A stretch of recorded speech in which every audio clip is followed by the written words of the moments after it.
Bonjour, je m'appelle Hugues, je suis analyste cyber au sein d'EDF depuis un peu moins d'1 an. Je fais partie de l'équipe groupe qui a pour objectif principal de protéger EDF des menaces cyber. Donc mes missions peuvent se résumer à 3 missions principales. La première, c'est de la veille active pour protéger EDF, caractériser les menaces qui pèsent sur EDF.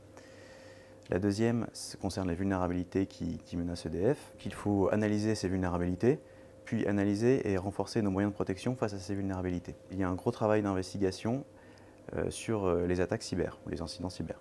Par exemple, si un poste a été infecté par un virus, mon travail consiste à analyser ce virus, comprendre comment est-ce qu'il fonctionne et voir quelles données l'attaquant a voulu récupérer. La cybersécurité, c'est un challenge permanent.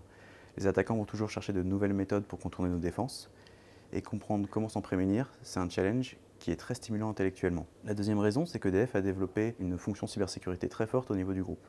Par exemple, nous avons une cellule de cyberdéfense 24/24 qui nous permet de réagir très rapidement en cas d'attaque cyber.